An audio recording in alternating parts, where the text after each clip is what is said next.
ദൈവത്തിന് മാത്രമേ ഒരുവനൊരു ലീഡർഷിപ്പ് കൊടുക്കുവാനായിട്ട്, കൈമാറ്റം ചെയ്യുവാനായിട്ട് കഴിയപ്പെടത്തുള്ളൂ. മേളിൽ നിന്ന് നിനക്കൊരു അപ്പോയിൻമെന്റ് ഓർഡർ വന്നതുകൊണ്ട് മാത്രമാണ് നീ ഏതെങ്കിലും ഒരു ഗ്രൂപ്പിൽ ലീഡറായിട്ടിരിക്കുന്നത്, നീ ഏതെങ്കിലും ഒരു സെക്ഷനിൽ നീ പ്രധാനിയായിട്ട് എടുക്കപ്പെടുന്നത്.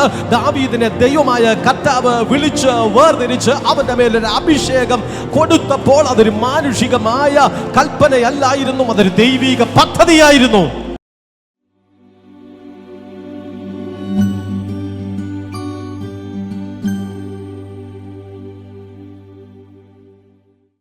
വിശുദ്ധ മത്തായി സുവിശേഷം 6-ാം അധ്യായം അതിന്റെ 12-ാമത് വാക്യം. ഞങ്ങളുടെ കടക്കാരോട് ഞങ്ങൾ ക്ഷമിച്ചിരിക്കുന്നത് പോലെ, ഞങ്ങളുടെ കടക്കാരോട് ഞങ്ങൾ ക്ഷമിച്ചിരിക്കുന്നത് പോലെ ഞങ്ങളുടെ കടങ്ങളെ ഞങ്ങളോടും ക്ഷമിക്കണം, ഞങ്ങളോടും ക്ഷമിക്കണമേ. കടമാണ് ഇവിടുത്തെ പ്രശ്നം. ഞങ്ങളുടെ കടങ്ങളെ ക്ഷമിക്കണമേ. അപ്പൊ കട ഇല്ലാണ്ടാവും.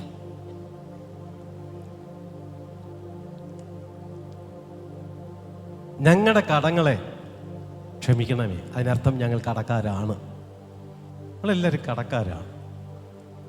കടത്തെ ഒന്ന് ക്ഷമിക്കണേ.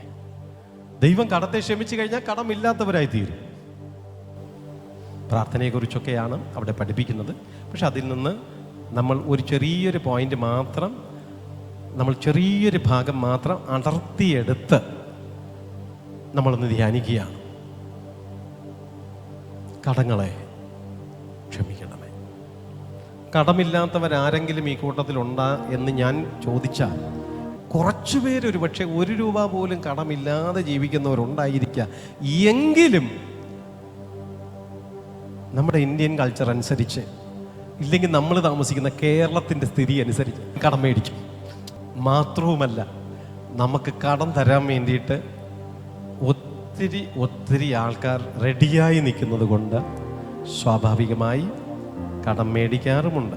ഇവിടെ കർത്താവ് പ്രാർത്ഥന പഠിപ്പിച്ചപ്പോൾ അതിൻ്റെ ഇടയിൽ പഠിപ്പിക്കുന്ന ഒന്നാണ്, ഞങ്ങളുടെ കടക്കാരോട് ഞങ്ങൾ ക്ഷമിച്ചിരിക്കുന്നത് പോലെ ഞങ്ങളുടെ കടങ്ങളെ ഞങ്ങളോടും ക്ഷമിക്കണമേ. അപ്പോൾ കടമാണ് ഇതിനകത്ത് ഒരു വിഷയം എന്ന് പറയുന്നത്. 1 സാമുവേൽ 22-ാം അധ്യായം അതിൻ്റെ 2-ാമത്തെ വാക്യത്തിൽ നമ്മൾ നോക്കുന്ന സമയത്തിൽ അവിടെ ഇങ്ങനെ എഴുതിയിരിക്കുന്നത് ദാവീദിന്റെ ഒരു ശോചനീയ അനുഭവമാണ്, അല്ലെങ്കിൽ ദാവീദിന്റെ ഒരു കാൽവയ്പാണ് നമുക്ക് അവിടെ കാണുവാൻ. 1 സാമുവേൽ 22:2 ഞെരുക്കമുള്ളവർ, കടമുള്ളവർ, സന്തുഷ്ടിയില്ലാത്തവർ എന്നീ വകക്കാർ ഒക്കെയും അവന്റെ അടുക്കൽ വന്നുകൂടി അവൻ അവർക്ക് തലവനായി തീർന്നു. അവനോടുകൂടെ ഏകദേശം 400 പേർ ഉണ്ടായിരുന്നു. മതി, ബലം പിടിയോ. അവിടെ എഴുതിയിരിക്കുക ഞെരുക്കമുള്ളവർ. ദാവീദിന് പെട്ടെന്ന് അവനൊരു ഒറ്റപ്പെട്ട സാഹചര്യത്തിലേക്ക് കടന്നു വന്നു. പക്ഷെ ദൈവത്തിൻ്റെ ഒരു നിയോഗം ദാവീദിൻ്റെ മേൽ കൊടുന്നു. ഒരു ലീഡർഷിപ്പിലേക്ക് ദാവീദിനെ കൊണ്ടുവരുവാൻ ദൈവം തീരുമാനിച്ചു. ലീഡർഷിപ്പിലേക്ക് ദൈവം ഒരു ഭക്തനെ കൊണ്ടുവരണം എന്ന് വിചാരിച്ചു കഴിഞ്ഞാൽ അവൻ വിചാരിച്ചാൽ നടക്കത്തില്ല, മനുഷ്യൻ വിചാരിച്ചാൽ നടക്കത്തില്ല. വിചാരിച്ചാൽ നടക്കണമെങ്കിൽ ദൈവം വിചാരിക്കണം. അപ്പോൾ ദൈവം കാട്ടിൽ ആടുകളെ മേയിച്ചു കൊണ്ടിരുന്ന ഈശായി ഗോത്രത്തിലെ ഏറ്റവും പ്രാഗൽഭ്യമില്ലാണ്ടിരുന്ന ദാവീദിനെ കുറിച്ച് ഒന്നങ്ങ് തീരുമാനിച്ചു, ഞാൻ നിന്നെ ലീഡറാക്കും, ഞാൻ നിന്നെ നേതാവാക്കും, ഞാൻ നിന്നെ പ്രധാനിയാക്കും. അപ്പോൾ അത് ദൈവം അങ്ങ് തീരുമാനിച്ച് അതിൻ്റെതായിട്ടുള്ള ആ ഓരോ പടികളും ഇങ്ങനെ നടത്തി വന്നപ്പോൾ ശൗല് തനിക്ക് വിപരീതമായി നിൽക്കുന്നു. മറുഭാഗത്തിൽ ദാവീദ് ഒറ്റപ്പെട്ട അനുഭവത്തിലായിരുന്നു. പെട്ടെന്നൊരു സുപ്രഭാതത്തിൽ ദൈവത്തിൻ്റെ പദ്ധതിയുടെ ഭാഗമാകൊണ്ട് ദാവീദിനോടുകൂടി 400 പേർ ദാവീദിനോടുകൂടെ വന്നു തീർന്നു. ഒരു ദൂത് ഞാൻ എന്ന് പറഞ്ഞോട്ടെ, ഒരു മനുഷ്യനെ നേതാവാക്കാൻ പറ്റത്തില്ല. നേതാവാകാൻ വിചാരിച്ചാലും നടക്കത്തില്ല, നേതാവാക്കാനും പറ്റത്തില്ല. പക്ഷെ ദൈവത്തിന് മാത്രമേ ഒരുവനൊരു ലീഡർഷിപ്പ് കൊടുക്കുവാനായിട്ട്, കൈമാറ്റം ചെയ്യുവാനായിട്ട് കഴിയപ്പെടത്തുള്ളൂ. ഈ കൂട്ടത്തിൽ ഏതെങ്കിലും ലീഡേഴ്സ് ഇരിപ്പുണ്ട് എങ്കിൽ ഇത് മനുഷ്യൻ തന്ന ഒരു പദവിയല്ല. ദൈവം നിന്നെ പോസ്റ്റ് ചെയ്തിരിക്കുകയാണ്, ദൈവം നിന്നെ അതിനുവേണ്ടി ആക്കി വച്ചിരിക്കുകയാണ്, ദൈവം നിന്നെ ആ വിധത്തിന് വേണ്ടിയിട്ട് ക്രമീകരിച്ചിരിക്കുകയാണ്. ഇതൊരു മനുഷ്യൻ തന്ന പോസ്റ്റായിട്ട്, ഷാജി ബ്രദർ എന്നൊരു പോസ്റ്റായിട്ട് പോസ്റ്റായിട്ട് കണക്കാക്കരുത്. ഷാലോം ചർച്ചുകാർ തന്ന ഒരു പോസ്റ്റായിട്ട് നിങ്ങൾ കണക്കാക്കരുത്. ആമേൻ. നിന്റെ വേണ്ടപ്പെട്ടവരോ സുഹൃത്തുക്കളോ തന്ന ഒരു പോസ്റ്റായിട്ട് ഒരിക്കലും കണക്കാക്കരുത്.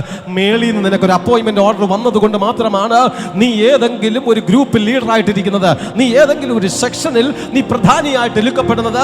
ദാവീദിനെ ദൈവമായ കർത്താവ് വിളിച്ച് വേർതിരിച്ച് അവന്റെ മേലൊരു അഭിഷേകം കൊടുത്തപ്പോൾ അതൊരു മാനുഷികമായ കൽപ്പനയല്ലായിരുന്നു, അതൊരു ദൈവിക പദ്ധതിയായിരുന്നു. അങ്ങനെ ദൈവം ഒരാളെ പോസ്റ്റ് ചെയ്ത് കഴിഞ്ഞാൽ ആർക്കും അങ്ങനെ പെട്ടെന്നൊന്നും ചെയ്യാനൊന്നും പറ്റത്തേയില്ല. ദൈവം അവരെ സൂക്ഷിക്കും.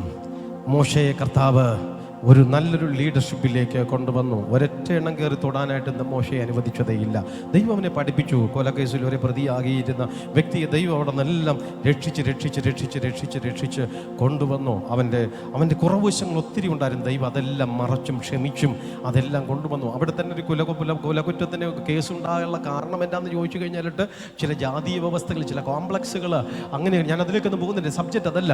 അങ്ങനെ അവനെ കൊണ്ടുവന്നു. ഒടുവിൽ അവനെ ദൈവം നല്ലൊരു നേതാവാക്കി നല്ലൊരു ലീഡർഷിപ്പിലേക്ക് കൊണ്ടുവന്ന സമയത്തിൽ ഒരു കൂശിയ സ്ത്രീ നിമിത്തം ഒരു ദൈവദാസനും ഒരു ദൈവദാസിയും എല്ലാവരും കൂടെ ഒരുമിച്ച് കൂടി മോശയ്ക്ക് വിപരീതമായിട്ട് സംസാരിച്ചു.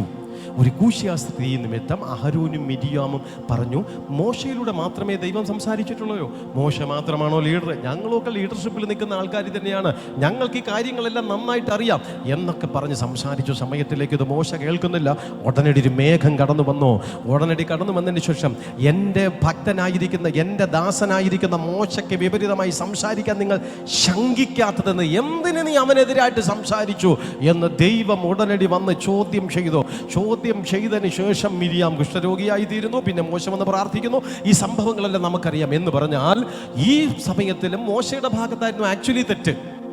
ഒരു കൂശ്യാസ്ത്രീ നിമിത്തമായിട്ടുള്ള ഒരു വിഷയത്തിൽ അവനെതിരായി ചിലർ സംസാരിച്ച സമയത്തിലേക്ക് ദൈവം മോശയെ മാറോട് ചേർത്തണച്ചത്, ഞാൻ പോസ്റ്റ് ചെയ്തതാണ്, ഇവന്റെ മേൽ തെറ്റുണ്ടെങ്കിൽ ഞാൻ അവനെ ശിക്ഷിക്കും, ഇവന്റെ മേൽ തെറ്റുണ്ടെങ്കിൽ അവനെ ഞാൻ ചോദ്യം ചെയ്യും. നിനക്ക് എൻ്റെ ഭക്തനെ ചോദ്യം ചെയ്യാൻ എന്ത് അവകാശം എന്നുള്ളതിനെ കുറിച്ചായിരിക്കപ്പെടുന്നു. ദാവീദിന്റെ ഭാഗത്തിലേക്ക് തെറ്റ് കടന്നു വന്ന ഉടനെ നാഥാൻ പ്രവാചകനെ അയച്ച് ദൈവം ഡയറക്റ്റായിട്ട് ഇടപെട്ടു. പക്ഷേ ആ സമൂഹത്തിന് ആർക്കും ചോദ്യം ചെയ്യുവാൻ ദൈവം അനുവദിച്ചതേ ഇല്ല. ഭക്തനായിരിക്കപ്പെടുന്ന ശൗല് തെറ്റിപ്പോയി. അഭിഷിക്തനായിരുന്നു, ലീഡറായിരുന്നു. തെറ്റിലേക്ക്, പാപത്തിലേക്ക്, പിന്മാറ്റത്തിലേക്ക് അവൻ കടന്നുപോയ ആ സമയത്തിലേക്ക് ഒരിക്കൽ ദാവീദ് സ്വന്തം കൈയോങ്ങി അഭിഷിക്തനെതിരായിട്ട്. ആ സമയത്തിലാണ് അവന്റെ ഭാര്യമാരെയും മക്കളെയും എല്ലാവരും അമാലേക്കർ തട്ടിക്കൊണ്ടുപോയി. ദാവീദ് ഒരുപാട് കിടന്ന് കരഞ്ഞു. അപ്പോഴാണ് ദാവീദ് മനസ്സിലായത്, എൻ്റെ ഭക്തന് വിപരീതമായിട്ട് കൈയോങ്ങാൻ മടിക്കായിക കൊണ്ടാണ്, ആകയാൽ പിന്മാറ്റക്കാരനാണ് ശൗല്. പക്ഷേ ആമേൻ, ഭക്തന് വിപരീതമായിട്ട് സംസാരിച്ചത് കൊണ്ട്, കൈയോങ്ങിയത് കൊണ്ട് ഇവന്റെ കുടുംബത്തെ മുഴുവനും അടുത്തു മാറ്റും. അവൻ ഒരുപാട് കരഞ്ഞു നിലവിളിച്ച് ഒരുപക്ഷെ സിക്ലാഗിൽ വെച്ച് പിന്നത്തേതിൽ അവരെ തിരിച്ചു കൊണ്ടുവന്നതോടുകൂടി ദാവീദിനറിയാം അഭിഷിക്തന്മാർക്കെതിരായിട്ട്. അതുകൊണ്ടാണ് പിന്നത്തേതിൽ അവനെ കുന്തമെറിഞ്ഞിട്ടും അവനെ വെട്ടാനും കുത്താനും ഉപദ്രവിക്കാനും ഒക്കെ നോക്കിയപ്പോഴും സ്തോത്രം ആമീൻ, ശത്രുവായിരിക്കുന്ന ശൗല് കിടന്ന് ഉറങ്ങിക്കിടന്ന സമയത്തിൽ ആയുധധാരിയായിരിക്കുന്ന ദാവീദ് അറിയാതെ ചെന്ന് ഗുഹയ്ക്കകത്ത് ഒറ്റയ്ക്ക് കിട്ടിയപ്പോഴും അവനെ ഒന്നും ചെയ്തില്ല. ദാവീദിനറിയാം, ഒരിക്കൽ ദൈവത്തിൻ്റെ ഭക്തന് വിപരീതമായി ചിന്തിച്ചപ്പോൾ പണി കിട്ടി എനിക്ക്. ഇനി ഞാൻ ഒരിക്കലും അവനെതിരായി കൈ ഓങ്ങൂല, ഞാൻ കൈ ഓങ്ങത്തില്ല. ഇവൻ തെറ്റുകാരനാണെങ്കിൽ ദൈവം അവൻ്റെ അശുദ്ധാത്മാവിനെ അഥവാ ദുരാത്മാവിനെ അയച്ചു. ദൈവം ശാസിച്ചു. ഒരിടത്തും നോഹ താൻ ശ്രദ്ധിക്കാതെ കുടുംബം ഒന്നടങ്ങൊക്കെ താമസിച്ചുകൊണ്ടിരുന്ന സമയത്തിലേക്ക് വന്നു. തൻ്റെ മകൻ ചെന്ന് തെറ്റു പറഞ്ഞു. പക്ഷെ ദൈവം നോഹയുടെ കൂടെ ഇരുന്നു. അവൻ്റെ വംശപാരമ്പര്യത്തിൽ അതൊരു ശാപം. ഞാൻ അങ്ങോട്ടൊന്നും കടക്കുന്നില്ല. ഒരിടത്തും ദൈവം വിട്ടുകൊടുത്തില്ല. തൻ്റെ ലീഡേഴ്സിനെ ഒന്നും ഒരിടത്തും ദൈവം മറ്റുള്ളവർക്ക് പന്തടിക്കാൻ വേണ്ടിയിട്ട് വിട്ടുകൊടുത്തില്ല. എവിടെയെങ്കിലും അവിടെ ആരെങ്കിലും തെറ്റ് ചെയ്തിട്ടുണ്ടെങ്കിൽ അവിടെയെല്ലാം ദൈവം ഡയറക്റ്റായിട്ട് അവരെ ശാസിച്ച് അവരെ ക്രമീകരിച്ച് അവരെ ശരിയായ വണ്ണം കൊണ്ടുപോയപ്പോൾ ദാവീദിനൊരു ലീഡർഷിപ്പ് ക്വാളിറ്റി ദൈവം കൊടുത്തിരിക്കുക. ലീഡറാകണമെങ്കിൽ കുറേ അണികൾ വേണ്ടേ കൂടെ. അപ്പോൾ അണികൾ 400 പേര് വന്ന് ചേർന്നു. ഈ 400 പേര് വന്ന് ചേർന്ന അണികൾ ആരൊക്കെ എന്നാണ് ഞാനിവിടെ വായിച്ചത്. ഞെരുക്കമുള്ളവർ. നാളെ പണിയില്ലെങ്കിൽ നാളെ ദാരിദ്ര്യമാണ് അല്ലേ? 1-ാം തീയതി ശമ്പളം വാങ്ങിച്ചാൽ 10-ാം തീയതി മുതൽ പിന്നെ ഞെരുക്കമാണ്. അങ്ങനെയുള്ള പുള്ളികൾ എന്നും ഞെരുക്കമാണ്. എന്ന് ഞെരുക്കമുള്ളവരെ ദൈവം അറിഞ്ഞു. അതാണ് ഞാൻ നിർത്തുന്നത്. ഞെരുക്കമുള്ളവരെ ദൈവം അറിഞ്ഞു. കടമുള്ളവർ കൈ ഉയർത്താൻ പറഞ്ഞു കഴിഞ്ഞാൽ 5 വരെ 10 വരെ 5 വരെ കാണും ചിലപ്പോൾ.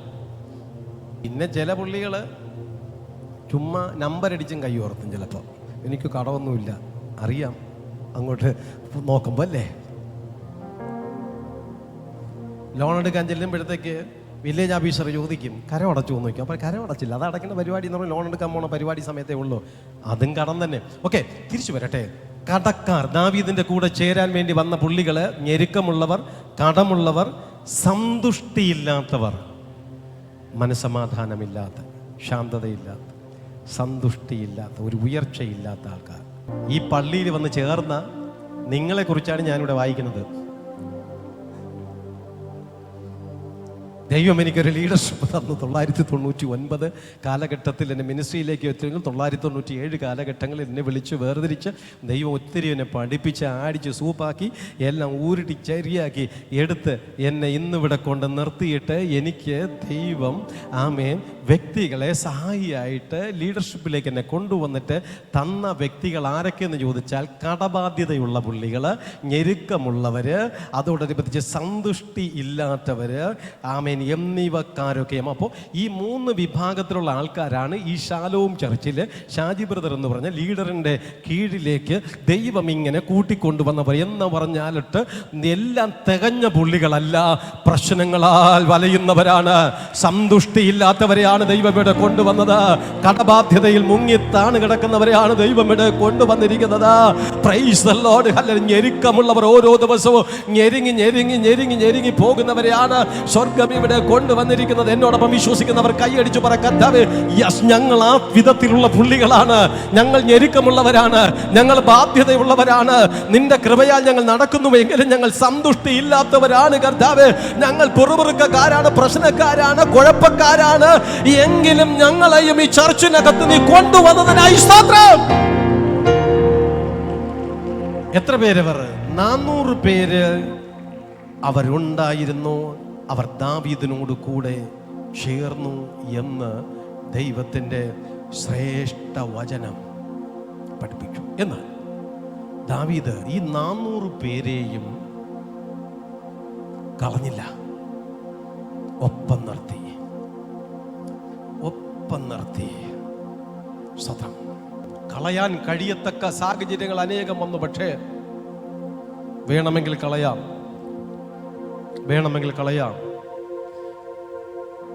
ഈ കടബാധ്യതയിൽ കിടക്കുന്ന പുള്ളികളെ നമ്മളെ കൂടെ നിർത്തിയിട്ട് വലിയ കാര്യമൊന്നും ഇല്ലെന്നേ. ഇവർക്ക് എന്നും ദാരിദ്ര്യവും പ്രശ്നവും ആണ്. കടക്കാരെല്ലാം ഡെയിലി അന്വേഷിച്ച് വന്നുകൊണ്ടിരിക്കും. നമുക്കൂടെ നാണക്കേടാണ്. ദാവീദേ, വേണമെങ്കിൽ പറയാം, സുഹൃത്തെ നീ ഇച്ചിരി അങ്ങോട്ട് മാറിനില്ലേ, അങ്ങനെ ദാവീദിന് വേണമെങ്കിൽ പറയായിരുന്നു. ഞെരുക്കക്കാർ, എന്നും സ്വോത്രക്കാഴ്ച പോലും ഇടാൻ സാമ്പത്തികം ഇല്ലാത്ത വ്യക്തികൾ, എന്നും അന്നം പൊന്നി, എന്നും ദാരിദ്ര്യവും പറഞ്ഞ്, എന്നും ബുദ്ധിമുട്ടും പറഞ്ഞ് ഇവരെ നമ്മളെ കൂടെ നിർത്തിയിട്ടും വലിയ കാര്യമില്ല. നമുക്ക് അങ്ങോട്ട് നീക്കി മാറ്റി നിർത്താം. സന്തുഷ്ടിയില്ലാത്തവർ, ഒന്നിനും തൃപ്തിയില്ലാത്ത, എത്ര പ്രാർത്ഥിച്ചാലും ഉപവസിച്ചാലും എത്ര ആത്മീക ആരാധനയിൽ പങ്കെടുത്താലും എപ്പോഴും പുറത്തുകൊണ്ട് കിടക്കുന്ന പുള്ളി, നമുക്ക് എവരെ അങ്ങോട്ട് മാറ്റി നിർത്തണമെന്നല്ല. ഇല്ല, ദാവീദ് എല്ലാത്തിനും ചേർത്ത് നിർത്തി. കാരണം ലോകത്തിലുള്ള മനുഷ്യൻ ഏറ്റവും നല്ലതിനെ തിരഞ്ഞെടുക്കാൻ വേണ്ടിയിട്ട് ശ്രമിക്കപ്പെടുമ്പോൾ ദൈവം ജ്ഞാനികളെ ലജ്ജിപ്പിക്കുവാൻ ഭോഷത്വമായതിനെ തിരഞ്ഞെടുക്കുന്നവന്റെ അഭിഷേകം ദാവീദിന്റെ അകത്തളത്തിൽ ഇരുന്നത് കൊണ്ട് തന്നെ ദാവീദിനെ ആരെ മാറ്റി നിർത്താൻ തോന്നിയില്ല. ഈ പ്രശ്നമുള്ളവരെയാണ് എനിക്ക് വേണ്ടത്, ഈ ഞെരുക്കമുള്ളവരെയാണ് എനിക്ക് വേണ്ടത്, ഈ കടബാധ്യതയിൽ മുങ്ങിത്താണ് കിടക്കുന്നവരെയാണ് എനിക്ക് ആവശ്യമുള്ളത് പറഞ്ഞ് ദാവീദ് സകല പേരെയും കൂടെ കൊണ്ട് നടന്നു. ആരെയും കൂടെ കൊണ്ട് നടക്കാതെ ഇരുന്നില്ല. അവൻ നല്ലൊരു ലീഡർഷിപ്പിലേക്ക് അവൻ കടന്നു വന്നു. എല്ലാ പ്രതിസന്ധികളിലും നിന്നു. നോഹയെ കുറിച്ച് നമുക്കറിയാം, അവനൊരു നല്ലൊരു ലീഡറായിരുന്നു. നോഹയുടെ ലീഡർഷിപ്പിനെ കുറിച്ച് നമ്മളൊന്ന് ധ്യാനിക്കുകയാണെങ്കിൽ നമ്മൾ ആശ്ചര്യപ്പെട്ടു പോകും. നോഹയെ സംബന്ധിച്ച് നിങ്ങൾ ശ്രദ്ധിച്ചിട്ടുണ്ടോ? അവനോട് പെട്ടകം പണിയാൻ തുടങ്ങി. അതിപ്പോൾ ഇതുപോലത്തെ കൊച്ചു കൊച്ചു പെട്ടകമൊന്നുമല്ല, അത് ഭയങ്കര പെട്ടകമാണ്. 400 അടിയോളം നീളമുള്ള സാധനമാണ്, 200 സംതിങ് വീതിയുള്ളതാണ്. അത് മരം മുറിച്ചുകൊണ്ട് വന്ന് കാര്യങ്ങളൊക്കെ ചെയ്യണം. ഇന്നത്തെ JCBയും ഹിറ്റാച്ചിയൊന്നും ഇല്ലാത്ത കാലഘട്ടത്തിലാണ്. ഇതൊക്കെ വെച്ച് ഇവനോട് പണിയാൻ പറഞ്ഞ സമയത്തിൽ ഇവൻ വ്യക്തമായത് പണിതു. ആ പണിയലിന് വേണ്ടിയിട്ട് നല്ലൊരു നേതൃത്വം കൊടുത്തു. ആമേൻ. നിങ്ങൾ ചിന്തിച്ചിട്ടുണ്ടോ, അവിടെ ഒരു കോൺട്രാക്ടറായിട്ട് നിന്നാൽ അല്ലെങ്കിൽ അവിടെ ഒരു നേതാവായിട്ട് നിന്നാൽ കുഴപ്പമില്ല. പക്ഷെ അങ്ങനെയല്ല. പുള്ളിക്കാരൻ കൃത്യമായി ദൈവവചനം പ്രസംഗിക്കുന്ന വ്യക്തിയായിട്ട് തന്നെ തീർന്നു. അവൻ വിളിച്ചു പറഞ്ഞു, ആമേൻ, സ്വത്രം, ആമേ, പ്രളയം വന്ന് നശിക്കാൻ പോകുന്നു, പെട്ടകത്തിൽ കയറേണ്ടവരൊക്കെ പെട്ടകത്തിൽ കയറുക. എല്ലാവരും പറഞ്ഞു, വലിയപ്പച്ചന് പ്രായം വന്നിട്ട് വട്ടുപിടിച്ചിരിക്കുന്നു, അതുകൊണ്ടാണ് ഇങ്ങനെ പ്രസംഗിച്ച് പരസ്യയോഗം നടത്തിക്കൊണ്ടിരിക്കുന്നത്. കൃത്യമായിട്ട് ആ തിരക്കിന്റെ മധ്യത്തിലേക്ക് താൻ പരസ്യയോഗം നടത്തി പെട്ടകം പണിതു. ഇനി ഇത് മാത്രമാണോ? അപ്പൊ ഇത് രണ്ടും ആയപ്പോ തന്നെ ഒരു മനുഷ്യൻ എടുക്കണേക്കാൾ പറയും, പ്രസംഗം എന്ന് പറഞ്ഞാൽ ചെറിയ പടിയാണല്ലോ, വലിയ പടിയാണ്. ചുമ്മാ ചെന്നിട്ട് കാര്യമില്ല. പ്രസംഗം ധ്യാനിക്കണം, പ്രാർത്ഥിക്കണം, ദൈവത്തിൽ നിന്ന് പ്രാപിച്ചെടുക്കണം, എടുത്തിട്ടാണ് കൊടുക്കാനുള്ളത്. അത് ഭയങ്കര ജോലിയാണ്. അപ്പോൾ അവൻ രാത്രിയുടെ യാമങ്ങളിൽ ദൈവശബ്ദം കേട്ട് ജനത്തിന് ആവശ്യമായിട്ടുള്ള സന്ദേശം, മറ്റൊരു ഭാഗത്തിൽ പകൽ മുഴുവനും പകലന്തിയോളം പെട്ടകം പണിയാൻ വേണ്ടിയിട്ടുള്ള നിർദ്ദേശങ്ങളും കാര്യാദികളും. ഇനി നിങ്ങൾ വായിച്ചിട്ടുണ്ടോ? നോഹ ദൈവത്തോട് കൂടെ നടക്കുന്നവനായിരുന്നു. ഇന്നത്തെ ദൈവദാസന്മാരാണെങ്കിൽ എല്ലാവരും സ്വപ്നത്തിൽ കൂടെ നടക്കും, ബാക്കിയെല്ലാം പെട്ടകത്തിന്റെ പുറകെയും പ്രസംഗത്തിന്റെ പുറകെയും. ശരിയാണ്. നമ്മളൊക്കെ തിരക്ക് വരുമ്പോൾ അത് തന്നെയാണ്.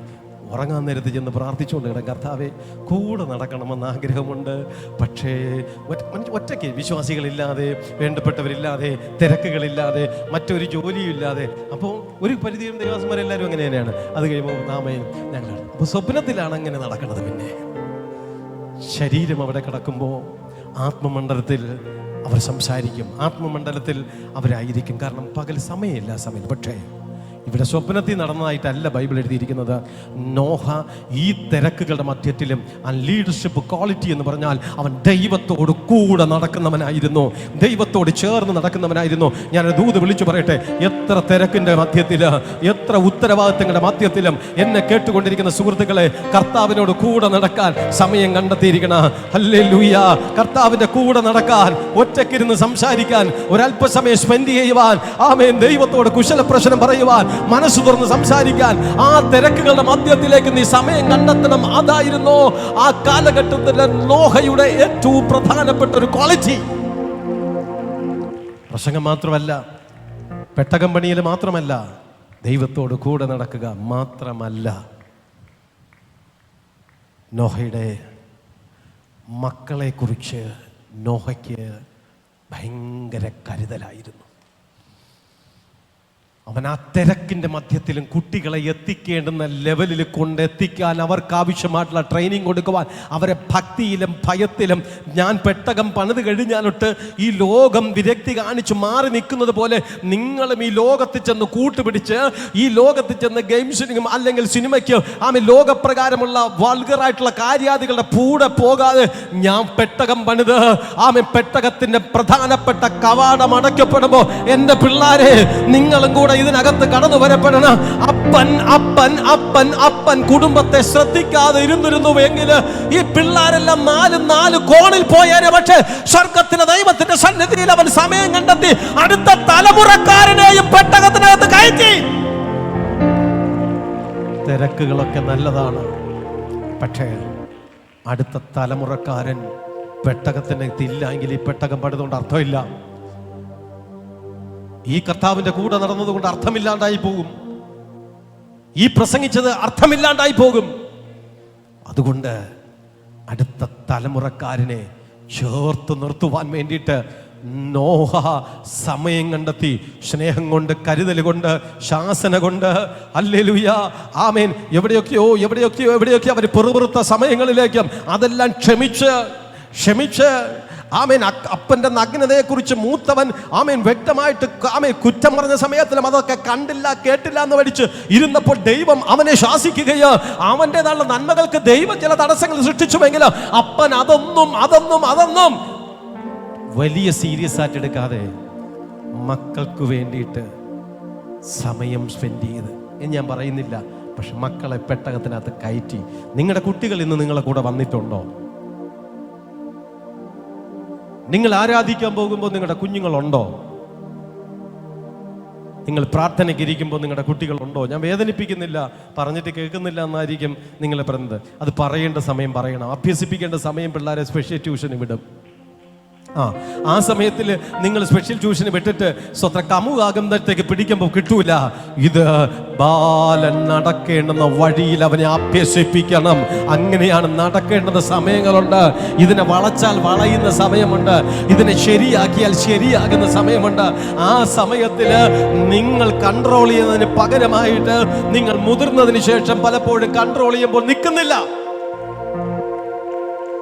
പ്രാർത്ഥനയും ആരാധനയും എന്ന് പറഞ്ഞ നമ്മുടെ ജീവശ്വാസമാണ് എന്ന് കുട്ടികളെ വ്യക്തമായി ചെറുപ്രായത്തിലെ ഇഞ്ചക്ട് ചെയ്ത് പഠിപ്പിച്ച് വരുമ്പോൾ സ്തോത്രം, ആ പിള്ളേർ നല്ല ഭാവി വന്നിട്ട് അവർ പറയും, എന്താ മക്കളെ നിങ്ങളുടെ വിജയത്തിൻ്റെ രഹസ്യമെന്ന് ചോദിച്ചു കഴിഞ്ഞാൽ ഇന്റർവ്യൂ നടത്തുന്ന ക്യാമറയുടെ മുമ്പിലും അവർ ധൈര്യത്തോടുകൂടി പറയും, എൻ്റെ അപ്പനും അമ്മയും എന്നെ ശീലിപ്പിച്ച ചില ശൈലികളുണ്ട്.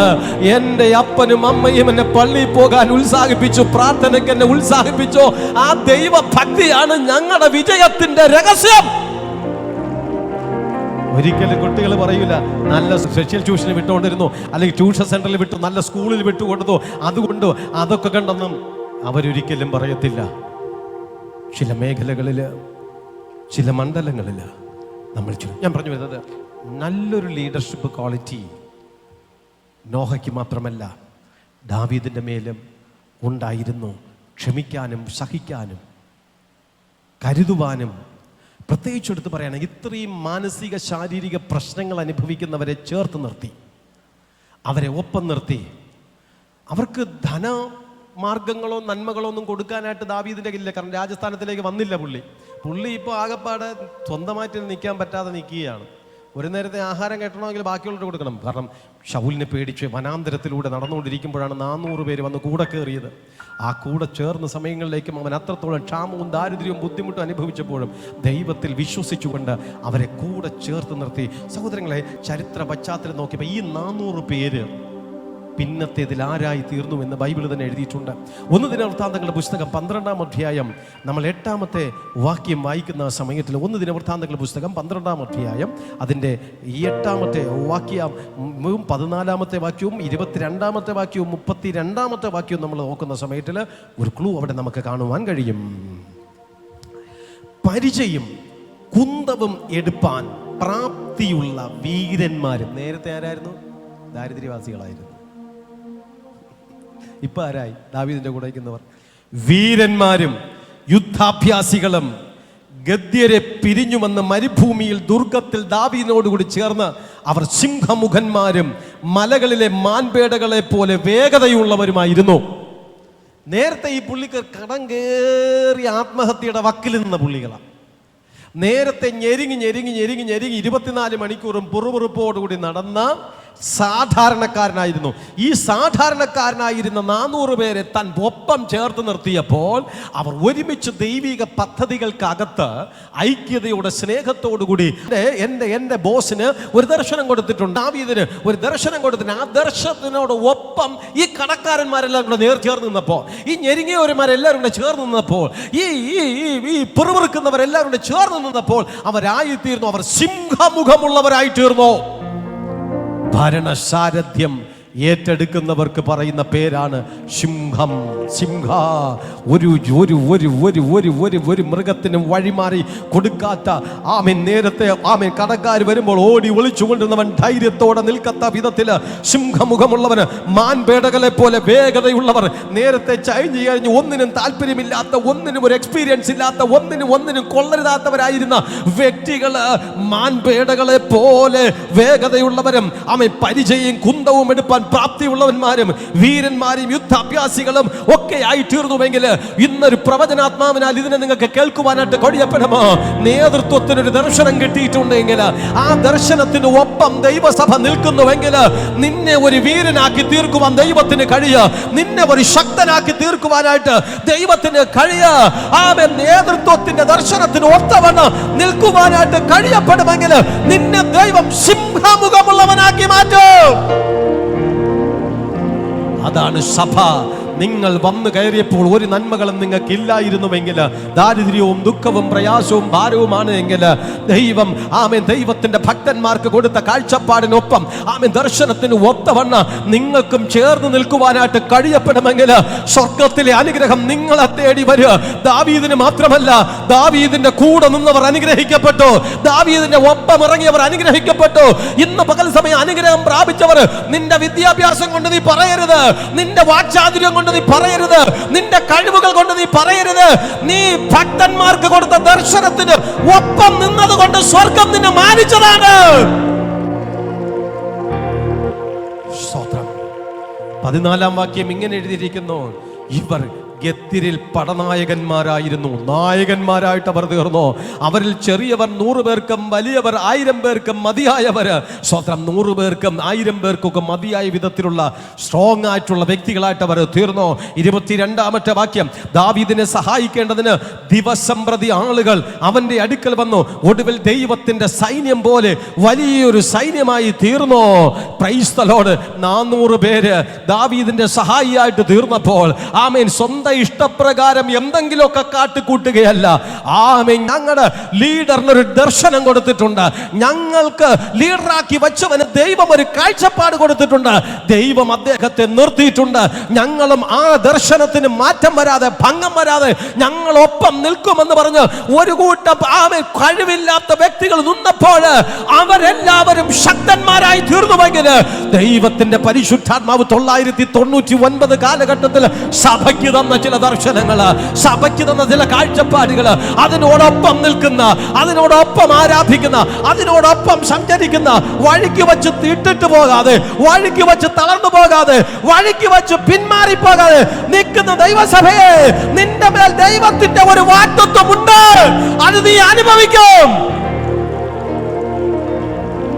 പിന്നെ അവർക്ക് കടമില്ല, പിന്നെ അവർക്ക് ഞെരുക്കമില്ല, അവരുടെ സ്ഥിതിഗതികൾക്കെല്ലാം മാറ്റം വരും. ദൈവം നിങ്ങളുടെ സ്ഥിതിഗതികൾക്കൊരു മാറ്റം വരുത്തും സഹോദരങ്ങളെ.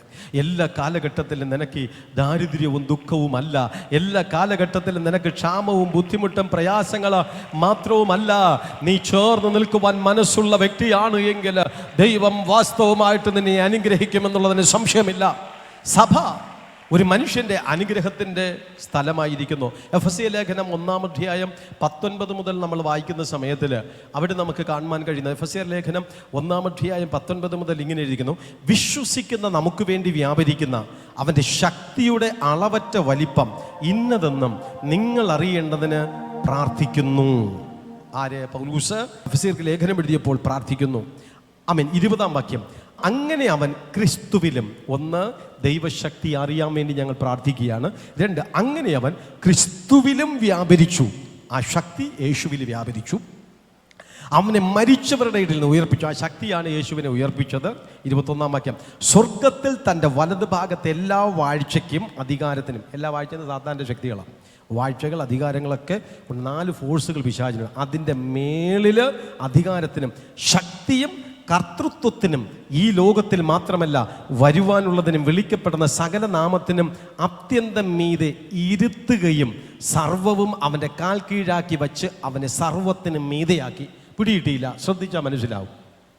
ശക്തി ആദ്യമുണ്ടായിരുന്നു, ആ വെള്ളത്തിന്മേൽ പരിവർത്തിച്ച പരിശുദ്ധാത്മാവ് ശക്തിയാണ് ജീവന്റെ കണികൾ ഉണ്ടാക്കിയത്. അത് കഴിഞ്ഞിട്ട് ഈ ശക്തി എങ്ങോട്ട് പോയി എന്ന് വെച്ചാൽ യേശുവിലേക്ക് പോയി. യേശുവിലേക്ക് ഈ ശക്തി ചെന്നപ്പോഴാണ് ഈ ശക്തി യേശുവിനെ മരിച്ചവരുടെ ഇടയിൽ നിന്ന് ഉയർപ്പിച്ചതും സകല വാഴ്ചകൾക്കും അധികാരങ്ങൾക്കും യേശുവിനെ അധികാരിയാക്കി വെച്ചു.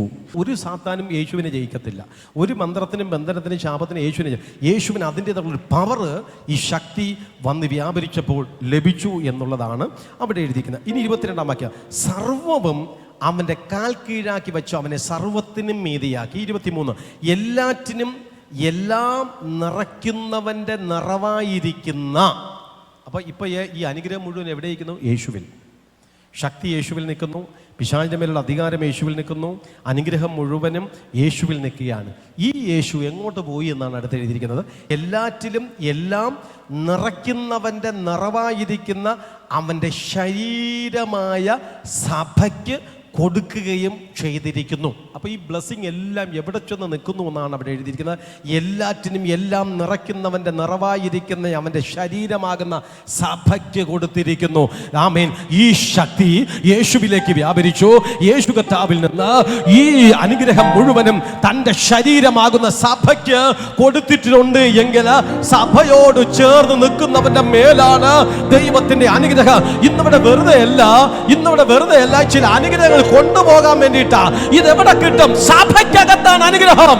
ദൈവത്തിന്റെ കൂട്ടായ്മക്കകത്താണ് അനുഗ്രഹം.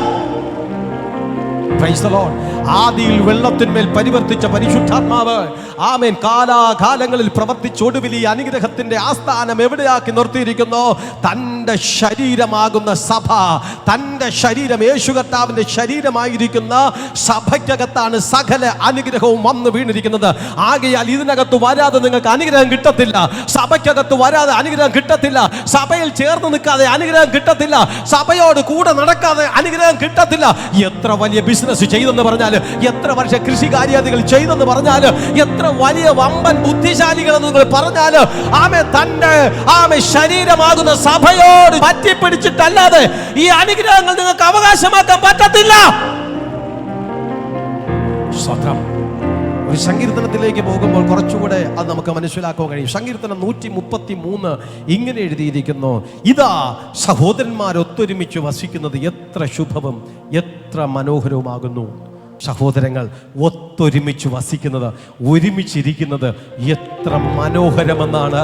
ഇന്ന് പകൽ സമയം നമ്മൾ ഒത്തൊരുമിച്ചിരിക്കുന്നത് എത്ര മനോഹരമാണ്, എത്ര ശുഭമായിരിക്കുന്നു എന്നാണ് ദൈവവചനം എഴുതിയിരിക്കുന്നത്. അതിനെക്കുറിച്ച് വീണ്ടും എഴുതിയിരിക്കുന്നു: അത് വസ്ത്രത്തിന്റെ വിളിമ്പിലേക്ക് നീണ്ടു കിടക്കുന്ന താടിയിലേക്ക്. അഹരോന്റെ താടിയെ കുറിച്ചാണ് എഴുതിയിരിക്കുന്നത്. താടിയിലേക്ക്, അഹരോന്റെ താടിയിലേക്ക് തന്നെ ഒഴുകുന്നതായി അവൻ്റെ തലയിലെ വിശേഷ തൈലം പോലെയും. അപ്പോൾ ഒരുമിച്ച് നമ്മൾ കൂടിയിരിക്കുമ്പോൾ നമ്മുടെ തലയിൽ ഒരു വിശേഷ തൈലമുണ്ട്. പ്രൈസലോ. ചൂട് പിടിച്ചിട്ടാണ് വന്നു എങ്കിലും നിങ്ങളുടെ തല ഇപ്പോൾ തണുത്തിട്ടുണ്ട്. എന്താണെന്നറിയാമോ? പരിശുദ്ധാത്മാവ് നിങ്ങളുടെ തലയെ തണുപ്പിച്ചുകൊണ്ടിരിക്കുകയാണ്. ഈ തണുപ്പ് താടിയിലൂടെ, വസ്ത്രത്തിൻ്റെ വിളിമ്പിലൂടെ ഈ ദൈവ സാന്നിധ്യം നിങ്ങൾക്ക് അനുഭവിക്കുവാനായിട്ട് കഴിയും. സിയോൻ പർവ്വതത്തിൽ പെയ്യുന്ന ഹെർമോനിയ മഞ്ഞു പോലെയുമാകുന്നു. അവിടെയല്ലോ യഹോവ അനുഗ്രഹവും ശാശ്വതമായുള്ള ജീവനും കൽപ്പിച്ചിരിക്കുന്നത്. എവിടെയാ അനുഗ്രഹം? ആ സഹോദരന്മാർ ഒരുമിച്ച് കൂടുന്നിടത്താണ് അനുഗ്രഹം. ആ അനുഗ്രഹത്തെക്കുറിച്ചാണ് 133 സങ്കീർത്തനം വ്യക്തമായിട്ട്. അവിടെയല്ലോ യഹോവയുടെ അനുഗ്രഹവും ശാശ്വതമായ ജീവനും കൽപ്പിച്ചിരിക്കുന്നത്. അപ്പോൾ ക്രിസ്തുവിൻ്റെ ശരീരമാകുന്ന സഭയ്ക്കകത്താണ് അനുഗ്രഹം, സഭയ്ക്കകത്താണ് നന്മ, സഭയ്ക്കകത്താണ് നേട്ടം. സഭയോട് ചേർന്ന് നിൽക്കുന്നവർക്കാണ് അനുഗ്രഹം. സഭയുടെ കൂടെ നടക്കുന്നവർക്കാണ് അനുഗ്രഹം. 3 ആരാധന 4 ആരാധന വന്നേച്ചു പോകുന്നവർക്കല്ല അനുഗ്രഹം. ആമേൻ. വിട്ടുമാറാതെ പ്രതിസന്ധികളിലും പോരാട്ടങ്ങളിലും പ്രതികൂലങ്ങളിലും ആമേൻ തൻ്റെ ശരീരമാകുന്ന സഭയോടൊപ്പം പറ്റിപ്പിടിച്ച് ഓടുന്ന ദൈവജനത്തിന് ഒരു വിടുതലുണ്ട്, ഒരു ഐശ്വര്യമുണ്ട്, ഒരു അനുഗ്രഹമുണ്ട്. ദാവീദിൻ്റെ കൂടെ 400 പേർ ആദ്യം കടന്നു വന്നപ്പോൾ കടക്കാരും അവർ ദരിദ്രരുമായിരുന്നു, ക്ഷാമമുള്ളവരായിരുന്നു, ഞെരുക്കമുള്ളവരായിരുന്നു. പിന്നത്തേതിൽ അവർ ശക്തന്മാരായിട്ട് തീർന്നതിന്റെ പിന്നില് ഒരു അഭിഷിക്തന്റെ കൂടെ നടന്നപ്പോൾ അഭിഷിക്തന് ദൈവം കൊടുത്ത ദർശനത്തിന് ഒത്തൊരുമിച്ച് നിന്നു. ഇല്ലായ്മയിലും ബുദ്ധിമുട്ടിലും പ്രയാസങ്ങളിലും ഒരുമിച്ച് നിന്നപ്പോൾ അവർക്ക് ലഭിക്കേണ്ടുന്ന സകലവിധമായ അനുഗ്രഹങ്ങൾ ലഭിച്ചുവെങ്കിൽ ഈ ദിവസങ്ങളിൽ ദൈവസഭയോട് ചേർന്ന് നിൽക്കുന്നവർക്ക് സ്ഥിതിഗതികൾ മാറും എന്നുള്ളതിന് സംശയമില്ല. ഞെരുക്കങ്ങൾ മാറുമെന്നുള്ളതിന് സംശയമില്ല. കടബാധ്യതകൾ മാറുമെന്നുള്ളതിന് സംശയമില്ല. നമുക്ക് സമ്പൂർണ്ണമായി സമർപ്പിച്ചു കൊടുക്കാവോ? ദൈവമായ കർത്താവ് ഈ ദിവസങ്ങൾ നിങ്ങളെ അനുഗ്രഹിക്കുക. ലോകത്തിൻ്റെ കൂടെ നടക്കാതെ ക്രിസ്തുവിൻ്റെ കൂടെ നടക്കുവാൻ, ലോകത്തിലുള്ളതിനെ ആശ്രയിക്കാതെ ദൈവത്തിൻ്റെ സഭയെ ആശ്രയിക്കുവാൻ, ദൈവത്തോട് ചേർന്ന് നടപ്പാൻ പരിശുദ്ധാത്മാവ് നിങ്ങളെല്ലാവരെയും സഹായിക്കട്ടെ. പ്രതിസന്ധികളിലും പോരാട്ടങ്ങളിലും ബുദ്ധിമുട്ടുകളിലും ദൈവസഭയോടൊപ്പം ചേർന്ന് നിൽക്കുന്ന ദൈവജനത്തിന് ഒരു അനുഗ്രഹമുണ്ട്, ഒരു വിടുതലുണ്ട്, ഒരാശ്വാസമുണ്ട്. ദാവീദിൻ്റെ കൂടെ ഇറങ്ങിത്തിരിച്ചവർ നശിച്ചു പോയില്ല. കടക്കാരെ ദൈവം കടമില്ലാത്തവരാക്കി തീർന്നു. ഞെരുക്കമുള്ളവരെ ദൈവം ഞെരുക്കമില്ലാത്തവരാക്കി തീർന്നു. തൃപ്തിയില്ലാത്തവരെ ദൈവം തൃപ്തി ഉള്ളവരായി തീർന്നു. യോദ്ധാക്കന്മാരായി വലിയൊരു സൈന്യമാക്കി ദൈവം അവരെ വർദ്ധിപ്പിച്ചതുപോലെ കർത്താവ് നിങ്ങളെ വർദ്ധിപ്പിക്കും. കർത്താവ് നിങ്ങളെ അനുഗ്രഹിക്കും. കർത്താവ് നിങ്ങളുടെ സ്ഥിതിഗതികൾക്ക് മാറ്റം വരും. എല്ലാ കാലത്തും ക്ഷാമമല്ല, എല്ലാ കാലത്തും ബുദ്ധിമുട്ടല്ല, എല്ലാ കാലത്തും പ്രയാസമല്ല. ദൈവത്തോട് ചേർന്ന് നിൽക്കുന്നവർക്ക് വാഗ്ദത്വ പ്രകാരമുള്ള ഒരു അനുഗ്രഹമുണ്ട്, ഒരു വിശാലതയുണ്ട്, ഒരു വർധനമുണ്ട്.